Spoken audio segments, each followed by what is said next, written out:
The letters in the walls. Welcome. Close your eyes. Let your shoulders drop. Let your hands go still. Take one slow breath in. Hold it gently and let it go. There is nothing left to do today. Nowhere left to be. No one waiting for anything from you.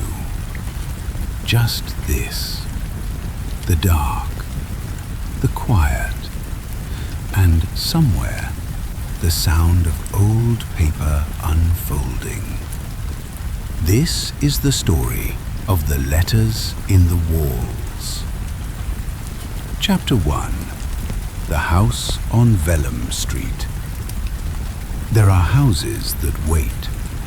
Not impatiently, not the way people wait, tapping fingers and checking clocks, but with the deep, settled patience of things made from stone and timber and time.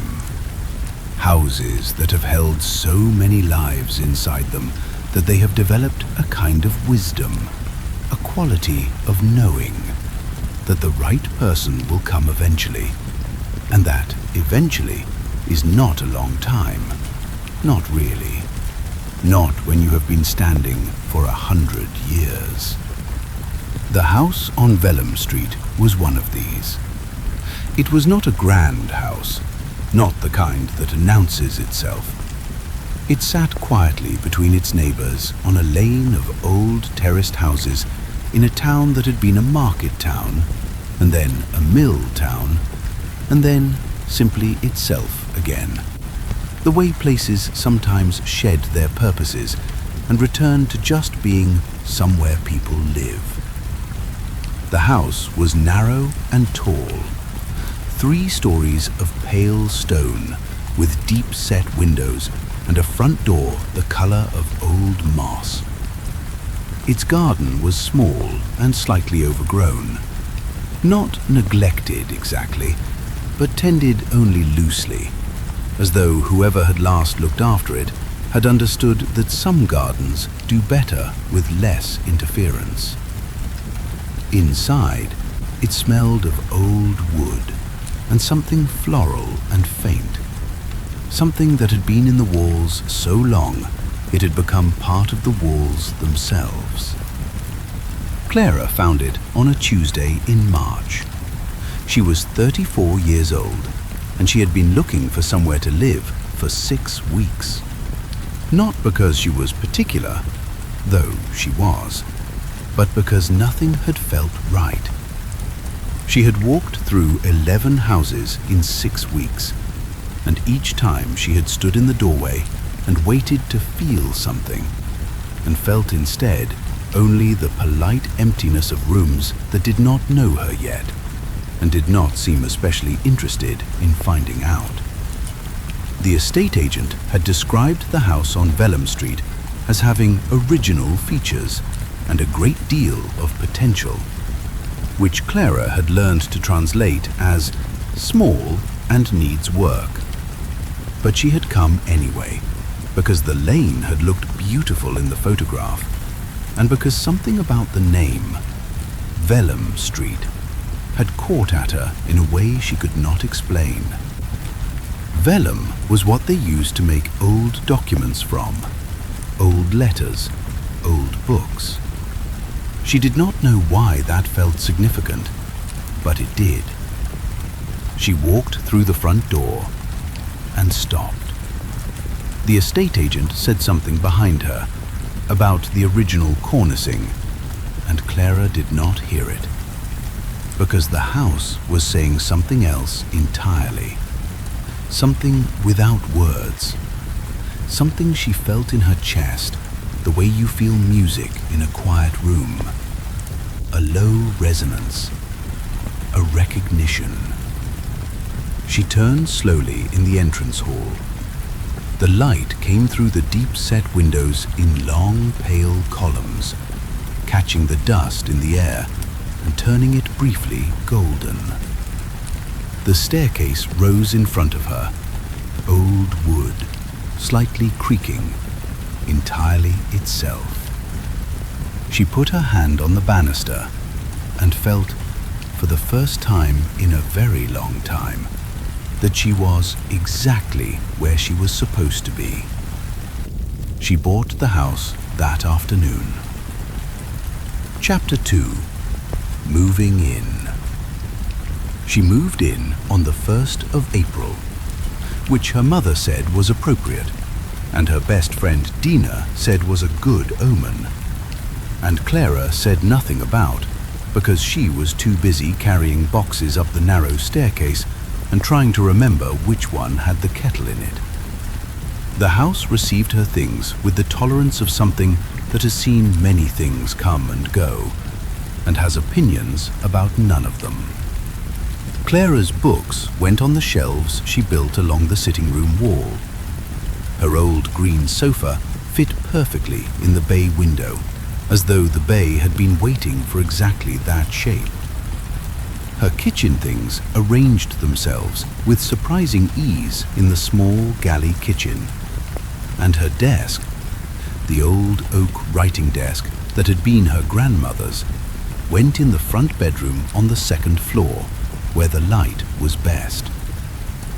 She worked from home, writing, mostly technical documents for companies that needed their language made clear and human.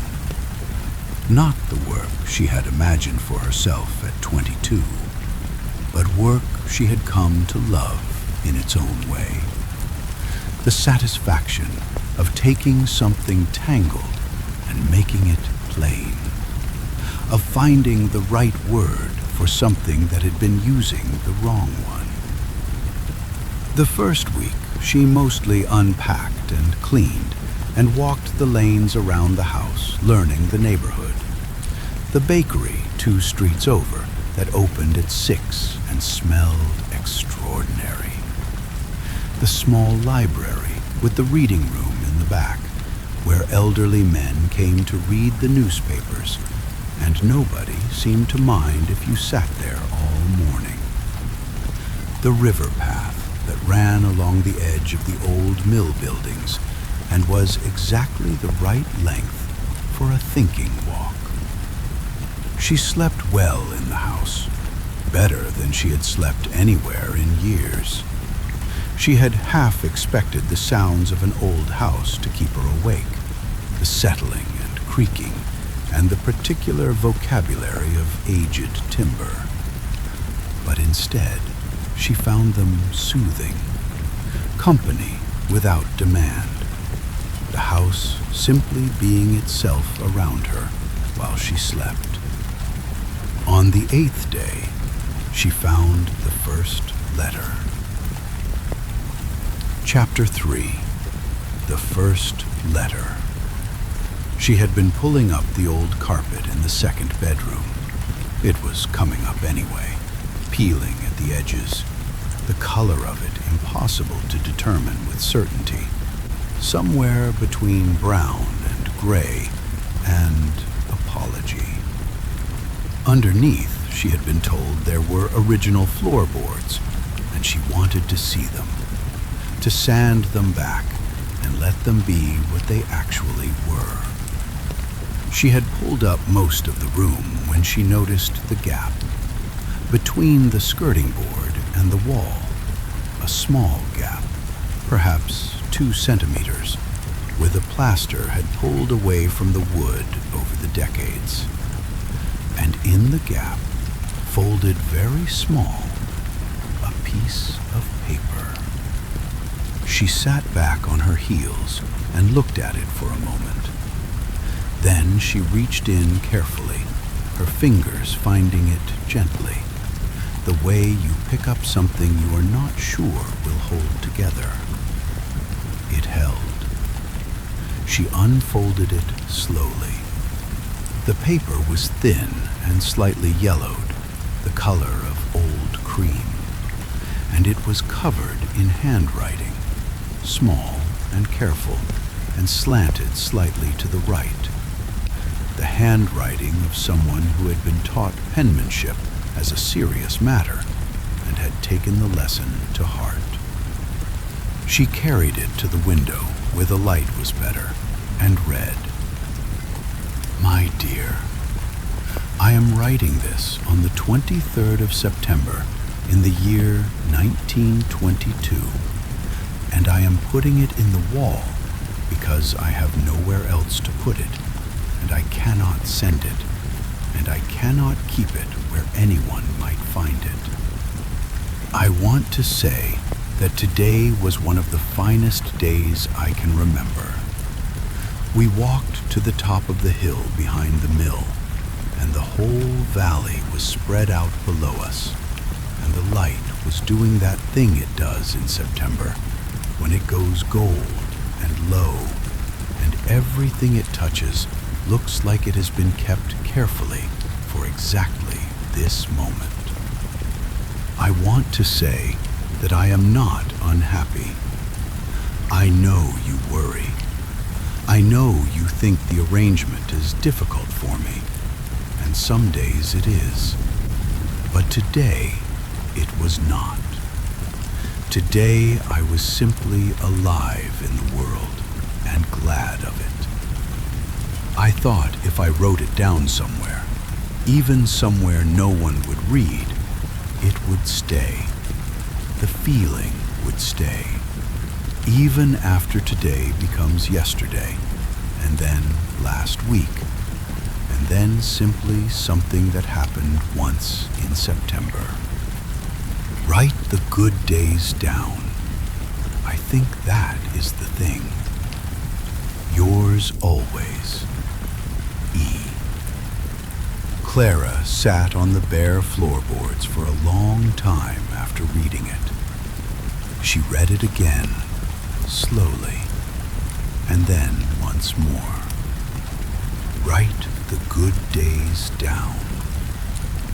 She did not know who E was, or who the letter was written to, or why it had been placed in the wall of this room in 1922 and left there for 100 years. But she felt the particular feeling of having been trusted with something small and real and carefully kept.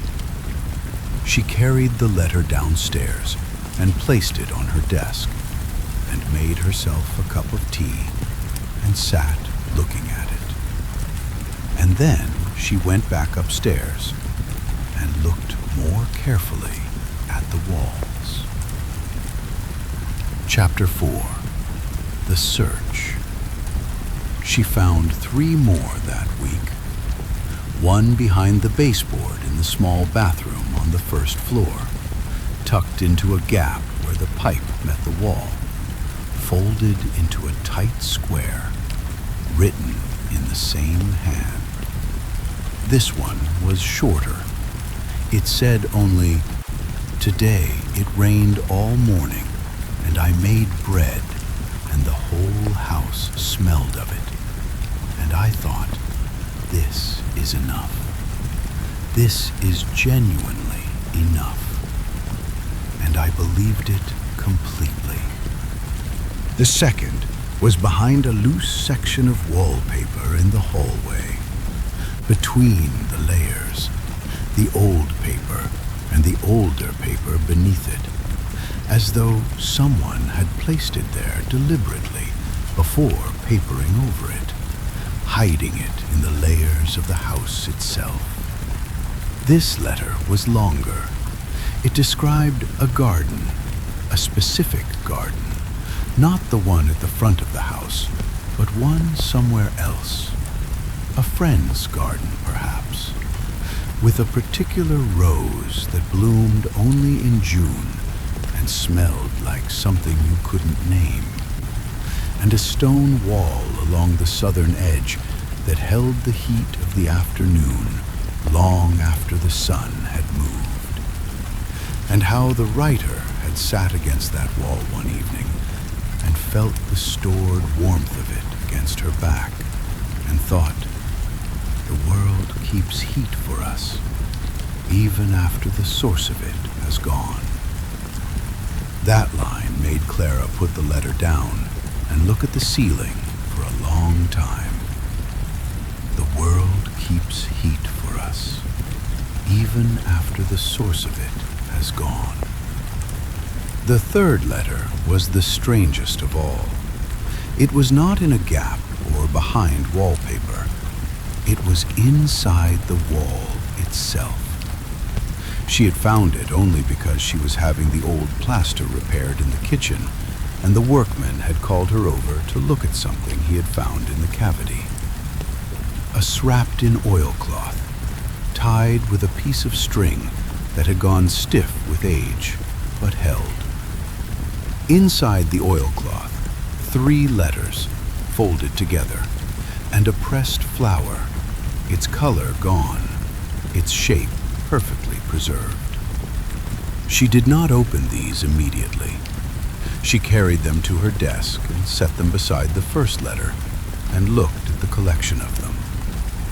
4 letters and a pressed flower and a woman named E, who had been writing to someone she could not write to, hiding her words in the walls of this house, trusting them to the house when she had nowhere else to put them.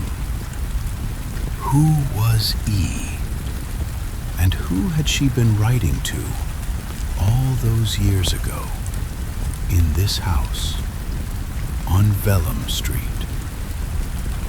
Chapter 5. What Clara Did. Clara was a researcher by instinct. It was what made her good at her work, the ability to go looking for things patiently and carefully, and without deciding in advance what she would find. She could spend an afternoon in a records office or a library archive or a database of old documents and come out the other end with exactly the thread she needed, calm and methodical and quietly pleased with herself. She applied this now. She started with the house itself, the land registry records, the previous owners, the chain of title going back through the decades. It took 3 days of patient work, cross-referencing census records and electoral rolls, and the local historical society's archive of street directories. But she found her, Eleanor Marsh, who had lived in the house on Vellum Street from 1919 to 1931. A woman listed in the census as a teacher, unmarried, living alone, age 31 in 1921, which would make her born in 1890 or thereabouts. Eleanor. E.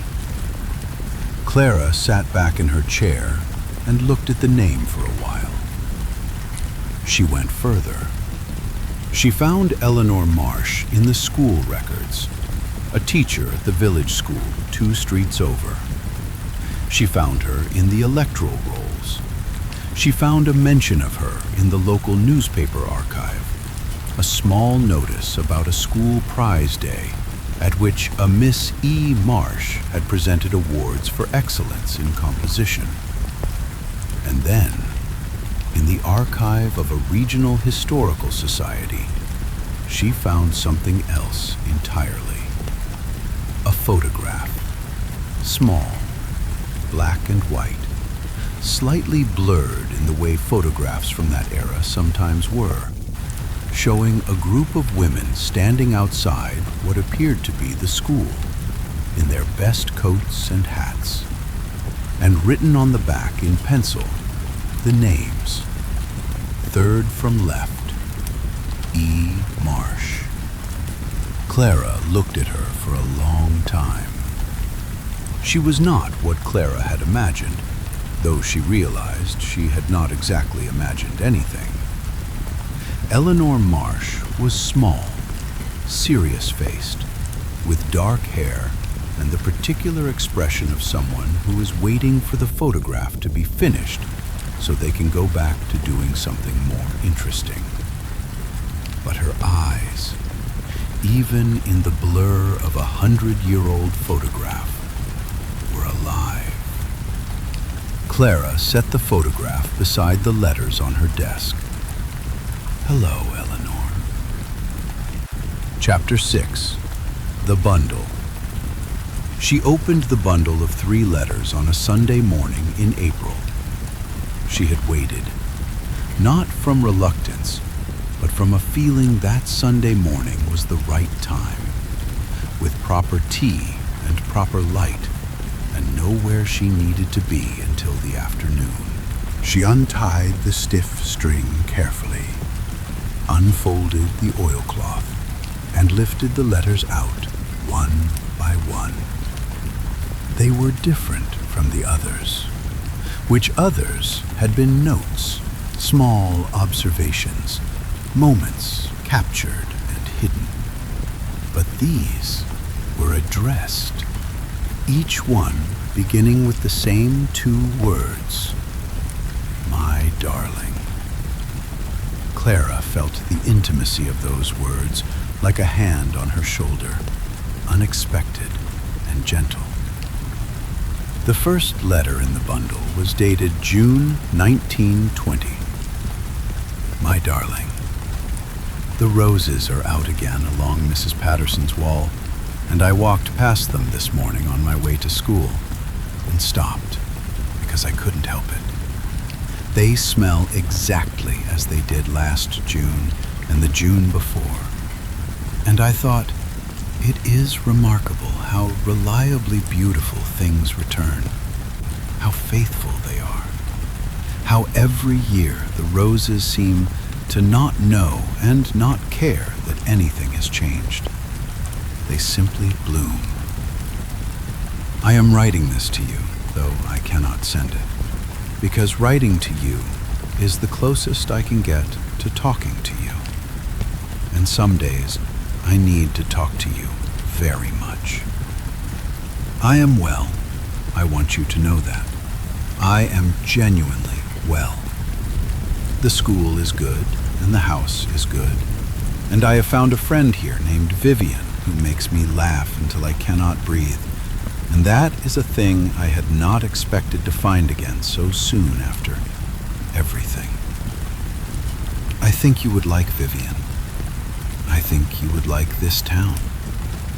I think about what you would like, still. I expect I always will. Yours always and only, Eleanor. Clara put the letter down and looked out the window at the street below. The lane was quiet. A woman walked a dog. A bicycle leaned against the wall opposite. A pigeon sat on the roof of the house across the way with the settled authority of something that has decided this is its place and is not interested in discussion. She thought about Eleanor Marsh, alone in this house, writing letters she could not send, hiding them in the walls because she needed somewhere to put what she felt, and the walls were what she had. She picked up the second letter. Chapter 7. Eleanor's Story. The second letter was dated December 1921. My darling, ob night of the year tonight, and I have lit every lamp in the house and made myself a ridiculous amount of soup, and I am sitting at the kitchen table writing to you by the light of 4 candles because it seemed like the right number for the longest night. I have been thinking about memory, about how it works, how it keeps things. I used to think memory was like a photograph, a fixed image of a moment, unchanging. But I don't think that anymore. I think memory is more like a garden. It grows and shifts. Things come back in different seasons. Sometimes the thing you most expect to be there isn't, and something you had forgotten entirely blooms suddenly on a Tuesday afternoon when you are not looking for it at all. You bloom like that. I will be doing something entirely ordinary, marking papers or hanging washing, or walking along the river path. And there you are, vivid and sudden and entirely yourself. I used to find this painful, only painful. Now, I find it also beautiful. Is that wrong? It doesn't feel wrong. It feels like something I have earned, the right to find it beautiful instead of only devastating. The house is good to me. I think houses know things about the people inside them. I think this house knows I need quiet and gives it to me. I think it knows I need the light in the mornings and makes sure I wake before it comes so I can watch it arrive. Is it foolish to feel at home somewhere? I don't think so. I think it is one of the best things. I love you still and differently than I did before, and always. Eleanor. Clara read it twice, then set it down and sat very quietly for a while. She thought about memory as a garden, things blooming on Tuesday afternoons when you were not looking for them. She thought about the person Eleanor had been writing to, whoever her darling had been, whoever it was she could not send letters to, whoever it was she had loved still and differently than before. She picked up the third letter. This one was not dated. My darling, I don't know when I am writing this. I have lost track of the date, which is unusual for me. I think it is February. The light has that February quality, thin and tired, like it is making an effort but not enjoying it. I want to tell you something I have decided. I have decided to stop being sad about the things I cannot change. Not because the sadness is wrong. It isn't. It is the correct response to a real loss, and I will not pretend otherwise. But I have decided that the sadness can exist alongside other things. Alongside the soup and the candles and Vivian's laugh and the September light on the valley and the roses in June and the warmth the stone wall keeps long after the sun has moved. The sadness can have its place, but it does not get to have all the places. That is what I have decided. I am putting this letter in the wall with the others, because the wall is where I put the things I want to keep. I want this to be kept. I want someone, someday, to find these letters and know that a woman lived here who was sad and brave and found the good days worth writing down. I want them to know that the house was good to her and that she was grateful. All my love, as always, as ever, Eleanor. Clara sat for a very long time after that. Then she went to her desk and took out a piece of paper, her best paper, the thick cream kind she kept for things that mattered. And she picked up her pen and she began to write. Chapter 8. Clara's Letter. Dear Eleanor, I found your letters in the walls of the house on Vellum Street in the spring of the year 2024. I am 34 years old, and I moved here in April because the house felt right in a way I cannot explain. Because I stood in the entrance hall and felt something I had not felt in a long time, which was the feeling of being exactly where I was supposed to be. I have been reading your words for several weeks now. I have been thinking about you in the mornings when the light comes through the deep-set windows in the way you must have also watched it come. And in the evenings when the house makes its particular sounds, and I find them as comforting as you seemed to. I want to tell you some things. The roses on Mrs. Patterson's wall are still there. I did not know they were Mrs. Patterson's wall. I walked past them last week not knowing, but now I know, and I will think of you when I pass them in June. Your school is still there too. It is a different kind of school now. The building is the same, but what happens inside it is different. There is a small plaque by the door that lists teachers of distinction from the early years. Your name is not on it. I am sorry for that. It should be. The river path is still exactly the right length for a thinking walk. And the house, your house, my house now, I suppose, is still good to the people who live in it. It has been good to me from the first day. I think you were right that houses know things. This one certainly seems to. I want to tell you that I understand a little about writing to someone you cannot send letters to, about needing to put the feeling somewhere, about the walls being what you have. I lost someone too, not in the same way, and not so long ago that I can yet say I find it beautiful as well as painful. But I am working toward that. I think you have shown me something about how to work toward it. The sadness can have its place, but it does not get to have all the places.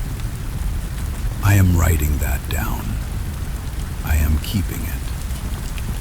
I wanted you to know that someone found your letters, that the house kept them for exactly as long as they needed to be kept, and then gave them to exactly the right person at exactly the right time. I wanted you to know that your good days are still here, still warm, the way the stone wall keeps the heat of the afternoon long after the sun has moved. Thank you for writing them down. Thank you for hiding them here. Thank you for trusting the house. With love and gratitude across 100 years, Clara. She folded the letter carefully. She went to the second bedroom, where the floorboards were now bare and sanded smooth and beautiful. And she found the gap between the skirting board and the wall, and she folded her letter very small, and she placed it inside. And she went downstairs and made herself a cup of tea, and sat in the bay window in the green sofa that had fit perfectly from the first day, and watched the lane outside, and felt deeply and completely at peace. Chapter 9. Vivian. She found Vivian 3 weeks later. Not Vivian herself. Vivian had died in 1978 at the age of 81.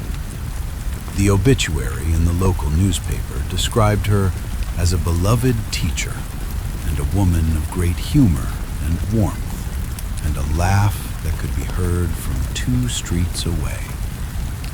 Clara smiled when she read that. But Vivian had a granddaughter, a woman named Rosa, who still lived in the town, whose contact details Clara found through the local historical society after several polite emails explaining what she had found in her walls. Rosa came on a Saturday afternoon in May.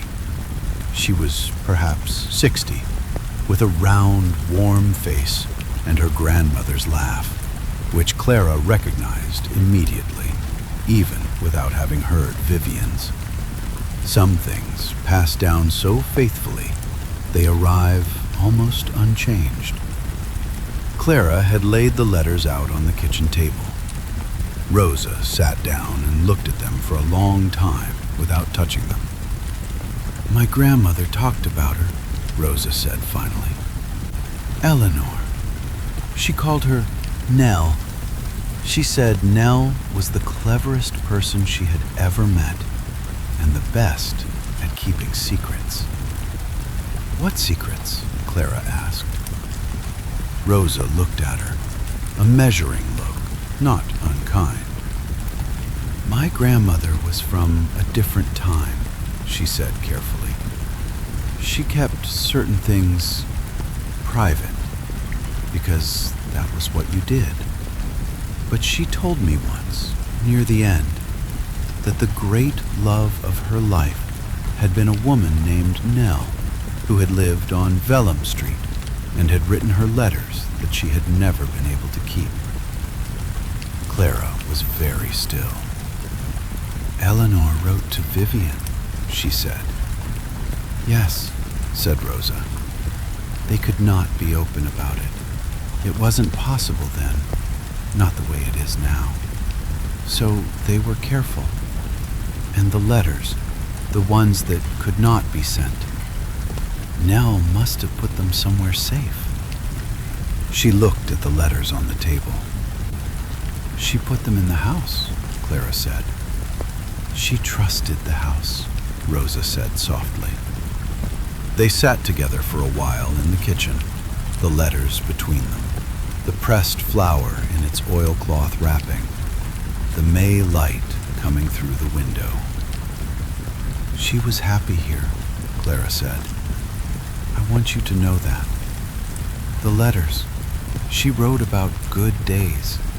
She was genuinely happy in this house." Rosa looked at her, and her grandmother's laugh came.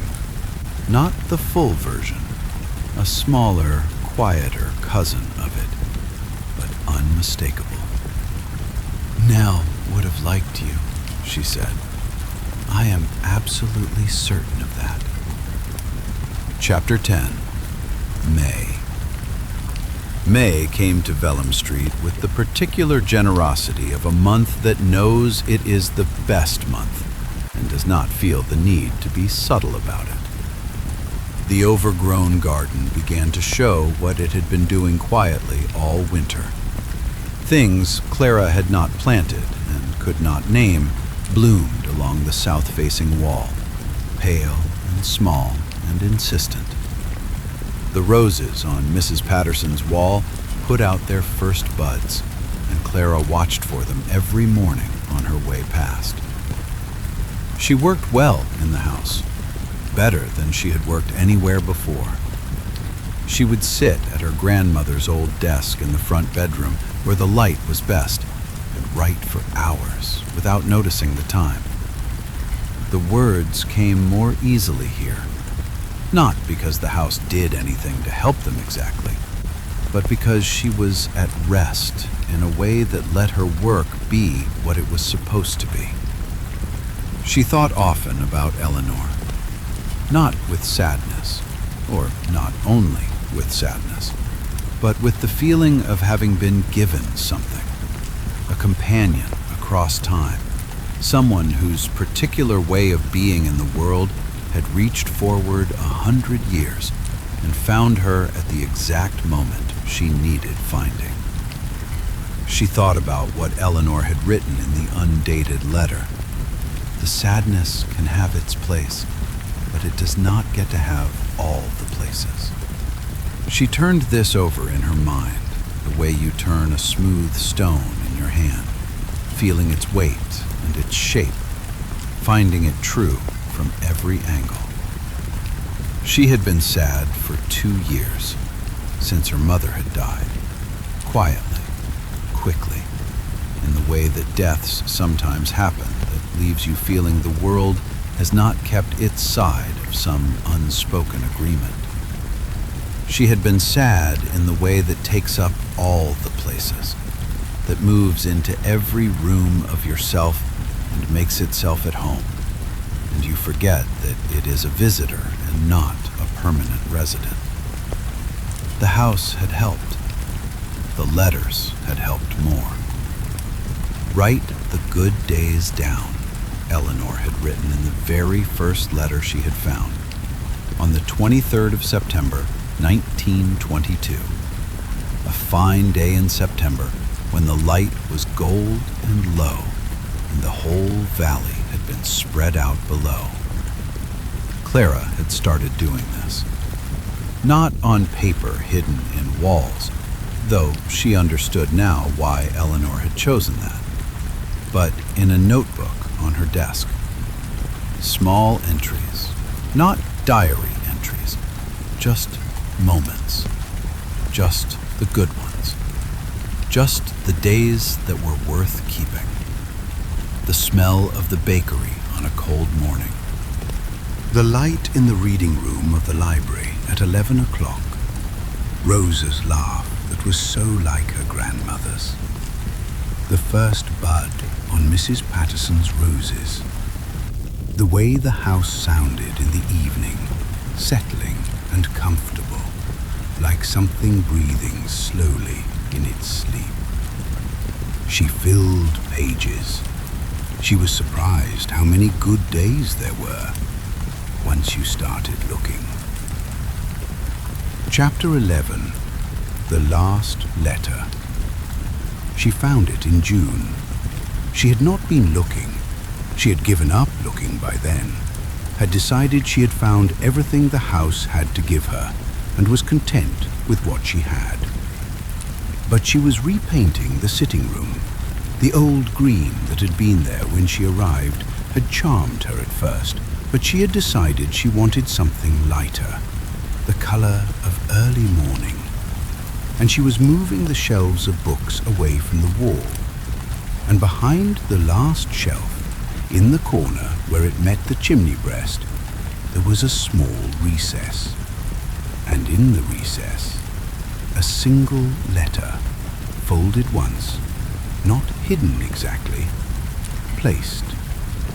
She sat down on the floor right there, among the displaced books and the paint-smelling air, and opened it. The handwriting was the same, Eleanor's careful, slanted hand, but something about it was different, lighter somehow, less careful. The writing of someone who has stopped worrying about the letter and is simply saying the thing. It was undated like the others, but Clara felt somehow that it was the last one, that Eleanor had written it last, that it was the one she had wanted to leave most deliberately. To whoever finds these letters, I hope you are well. I hope the house is being good to you. It has been good to me, and I believe it will be good to whoever comes after. I want to tell you a few things that I have learned, not because I think you need to be told. You will learn them yourself, in your own way and your own time. But because I wrote everything else down, so I may as well write these down too. The first is that grief is not the opposite of love. It is what love becomes when the person has gone. It is the same feeling wearing different clothes, and you do not have to stop feeling it to be happy. The second is that houses remember. I do not mean this as a supernatural thing. I mean that the walls hold the warmth of the people who lived in them, that something of everyone who has sat by a fire or looked out a window or been glad inside a room stays in the room. and you are never entirely alone in a house that has been well lived in. The third is this, and I mean it very simply and very completely. Write the good days down. Not because the bad days don't matter, they do, but because the good days need to be anchored somewhere too. They need somewhere to live. They need to be told that they are real, and that they mattered, and that someone was paying attention when they happened. The light in September, the bread on a rainy morning, the laugh of a friend, the wall that keeps its heat. Write them down. Hide them somewhere if you have to. Tell the walls if the walls are all you have. The good days will keep. They will keep for 100 years if you let them. Maybe longer. With all my love to whoever you are, Eleanor Marsh, Vellum Street, sometime in the 1920s. Clara sat on the floor for a long time. The June light came through the sitting room windows and made long, warm rectangles on the bare boards, and she sat in one of them, holding Eleanor's last letter, and felt the warmth of it. Not just the sun, the warmth of someone who had sat in this same light 100 years ago and trusted the house with the best of herself. Clara folded the letter carefully and added it to the collection on her desk. And then she opened her notebook and wrote, "Today I found the last letter. The light in the sitting room in June is extraordinary. The house smells of paint and old paper and something floral I have still not identified.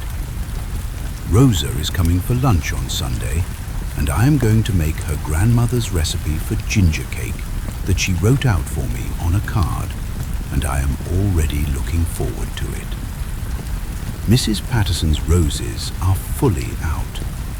They smell like something you cannot name. It is enough. It is genuinely enough, and I believe it completely." Closing. And so the house on Vellum Street kept its warmth.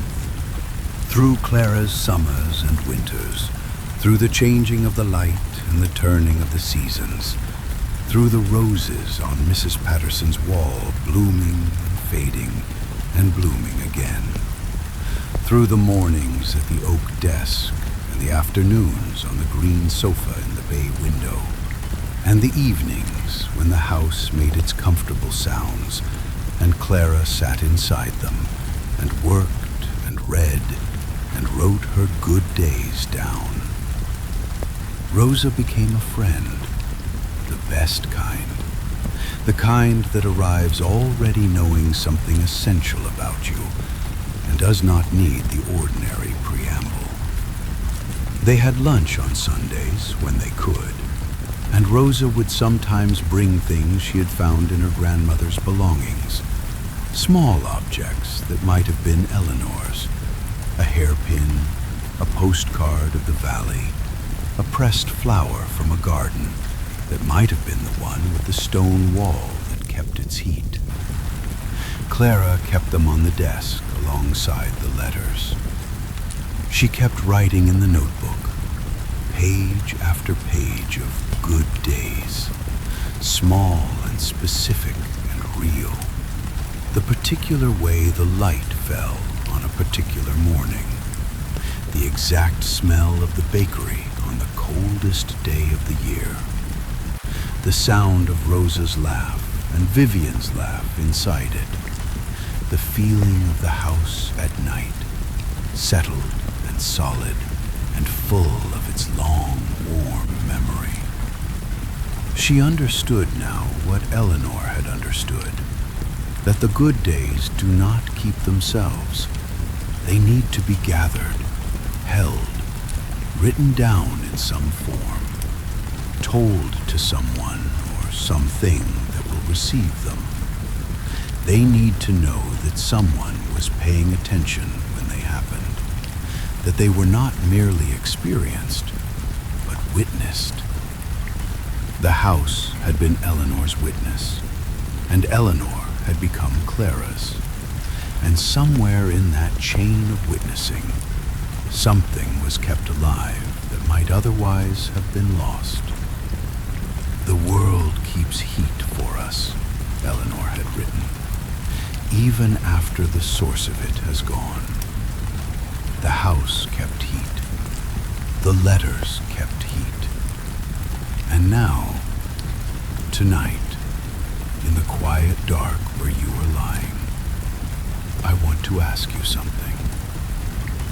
What is your good day? Not today necessarily. Maybe today was hard. Maybe today was one of the days that takes up all the places and leaves no room for anything else, that is allowed, that is real and true, and the correct response to real and true things. But somewhere in the recent past, or the less recent past, there is a good day. A morning with the light doing something particular. A meal that tasted exactly right. A conversation that made you feel less alone. A moment of something so small and so perfect that you almost missed it, and then didn't. Find it, just one. Let it rise the way a memory rises on a Tuesday afternoon when you are not looking for it. There it is. Hold it gently. It is yours. It has always been yours. The house of you has been keeping it safe all this time. Write it down if you can, even just in your mind, even just for this moment before sleep. Tell it that you noticed. Tell it that it mattered. Tell it that you were paying attention when it happened. It will keep. Good days keep for 100 years if you let them, maybe longer. Sleep now. The house is around you, solid and warm, full of its long memory of all the people who have been glad inside it.